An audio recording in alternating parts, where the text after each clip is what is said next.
नमस्कार। हमारे धार्मिक चैनल सनातन शांति वाणी में आप सभी का स्वागत है।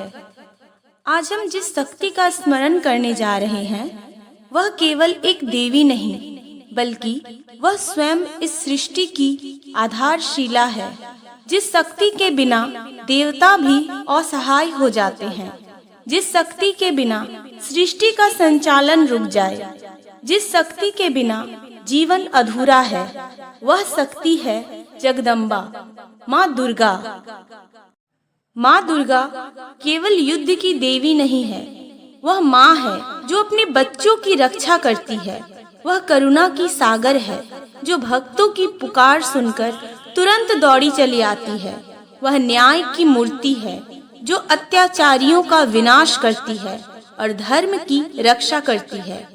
आज हम माँ दुर्गा की कथाओं का ऐसा प्रवाह सुनेंगे जो आपको समय का भान भी नहीं होने देगा। महिषासुर से लेकर शुंभ निशुंभ, रक्त बीज से लेकर चंड मुंड, काली से लेकर चामुंडा तक, हर रूप, हर कथा, हर युद्ध का ऐसा विस्तार होगा कि जब कथा समाप्त होगी आपके हृदय से केवल एक ही शब्द निकलेगा, वह है जय माता दी। बहुत समय पहले असुरों का राजा महिषासुर था। वह असुर बड़ा पराक्रमी और बलशाली था। उसने घोर तप किया और ब्रह्मा जी को प्रसन्न किया। ब्रह्मा जी ने कहा, वत्स वर मांगो। महिषासुर ने चतुराई से कहा, मुझे यह वरदान दो कि कोई भी पुरुष मुझे न मार सके। ब्रह्मा जी ने वरदान दे दिया। उसे लगा कि अब कोई उसका कुछ नहीं बिगाड़ सकता, क्योंकि स्त्रियों को वह कमजोर समझता था। वरदान पाते ही उसका घमंड बढ़ गया। उसने देवताओं पर आक्रमण कर दिया। इंद्रदेव को स्वर्ग से निकाल दिया। सूर्य, चंद्रमा, वायु, अग्नि सबको पराजित कर दिया। धरती पर धर्म का संतुलन बिगड़ गया। देवता भयभीत होकर इधर उधर भटकने लगे। जब देवता असहाय हो गए तो वे ब्रह्मा, विष्णु और महेश के पास पहुँचे। सभी ने मिलकर विचार किया कि इस संकट से मुक्ति कैसे मिले। विष्णु बोले, यह असुर केवल स्त्री द्वारा मारा जा सकता है। अब आवश्यकता है एक ऐसे स्त्री की जो देवताओं की सामूहिक शक्ति से जन्म ले। तभी सभी देवताओं ने अपना अपना तेज निकाला। शिव का तेज, विष्णु का तेज, ब्रह्मा का तेज और इंद्र का तेज सब एक साथ मिलकर एक दिव्य स्वरूप में परिणत हो गया। वह स्वरूप था सिंह का सवार 10 भुजाओं वाली तेज से दीप्तिमान माँ दुर्गा। उनके हाथों में अलग अलग अस्त्र थे, त्रिशूल, चक्र, शंख, तलवार, गदा, धनुष्वान, कमल और ढाल। उनकी आंखों में चमक थी, मुख पर करुणा और क्रोध का अनोखा मिश्रण।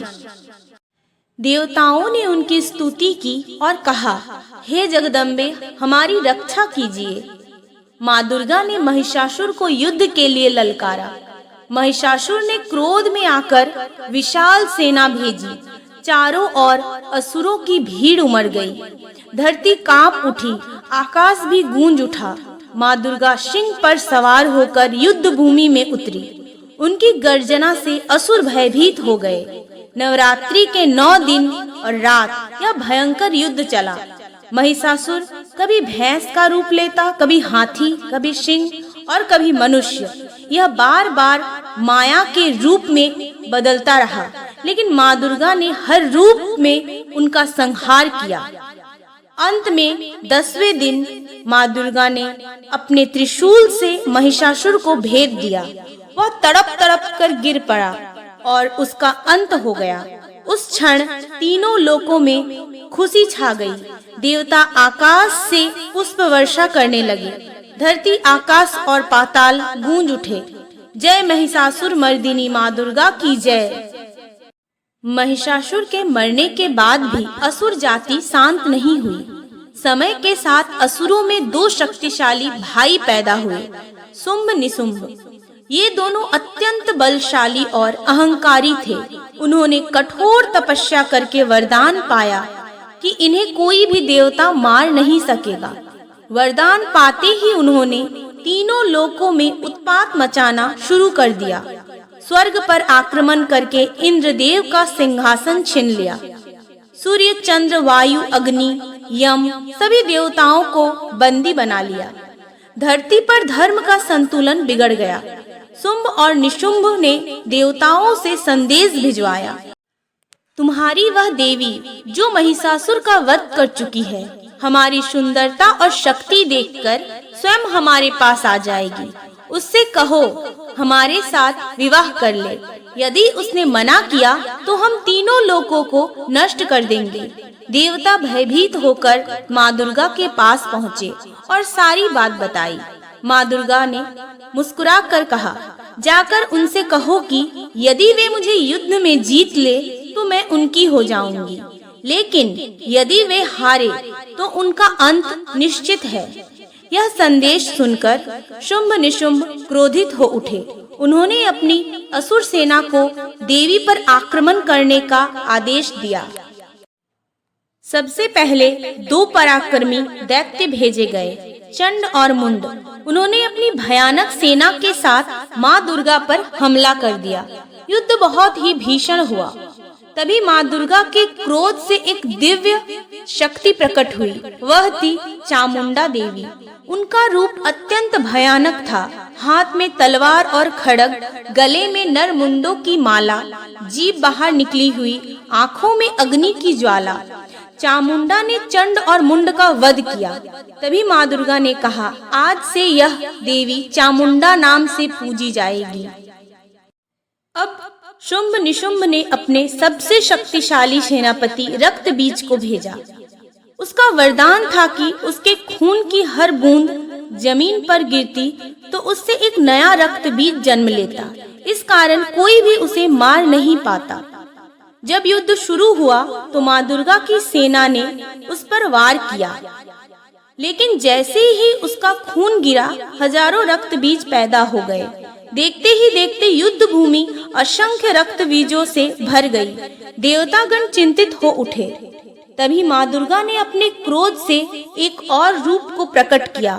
वह रूप था माँ काली का। माँ काली का रूप अत्यंत भयानक था। उनका शरीर काला, गले में नर मुंडों की माला, हाथ में खड्ग और जीभ बाहर निकली हुई। वे सिंह की तरफ दहाड़ रही थी। काली ने युद्ध में प्रवेश किया और रक्त बीज पर झपट पड़ी। जैसे ही उन्होंने उस पर वार किया, उसका खून गिरने से नए रक्त बीज पैदा होने लगे। तब माँ काली ने अपनी जीभ से उसका सारा खून पी लिया। इस प्रकार रक्त बीज का अंत हुआ। देवताओं ने जय घोष किया, जय माँ काली, जय माँ दुर्गा। अब स्वयं शुंभ और निशुंभ युद्ध के लिए आए। उनकी सेना असंख्य थी। युद्ध भूमि में घमासान मच गया।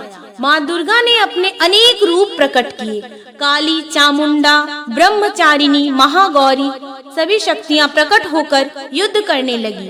अंत में निशुंभ पहले मारा गया। फिर शुंभ स्वयं युद्ध भूमि में आया। उसने माँ दुर्गा से कहा, तुम अकेली क्यों नहीं लड़ती? इतनी सारी देवियों को क्यों लाई हो? माँ दुर्गा मुस्कुराई और बोली, ये सब मेरे ही स्वरूप है। इतना कहते ही सभी देवियाँ पुनः माँ दुर्गा में समा गईं। अब अकेली माँ दुर्गा और शुंभ के बीच भीषण युद्ध हुआ। अंत में माँ ने अपने भाले से शुंभ का भेद किया। वह धरती पर गिर पड़ा और उसका अंत हो गया। जब शुंभ और निशुंभ मारे गए तो देवताओं ने पुनः अपने स्थान प्राप्त किए। इंद्रदेव ने स्वर्ग का सिंहासन संभाला। सूर्य, चंद्र, अग्नि, वायु सबने अपने अपने कार्य फिर से शुरू किए। धरती पर फिर से धर्म और शांति स्थापित हो गई। देवताओं ने माँ दुर्गा की स्तुति की, रक्षा की। हे जगदम्बा, आप ही हमारी रक्षक हैं। आपकी कृपा के बिना हम असहाय हैं। हम सदैव आपकी पूजा करते रहेंगे। यही कारण है कि नवरात्रि का पर्व केवल महिषासुर वध तक ही सीमित नहीं है। इन 9 रातों में माँ दुर्गा के अलग अलग स्वरूपों की पूजा की जाती है। यह हमें सिखाता है कि जीवन में हर दिन अलग अलग गुणों की आवश्यकता होती है। कभी धैर्य, कभी साहस, कभी ममता, कभी तपस्या और कभी करुणा। नवरात्रि आत्म शक्ति को जगाने का पर्व है। भक्त उपवास करके, कथा सुनकर और भक्ति में लीन होकर अपनी आत्मा को शुद्ध करते हैं। तो चलिए सभी बोलिए जय माता दी।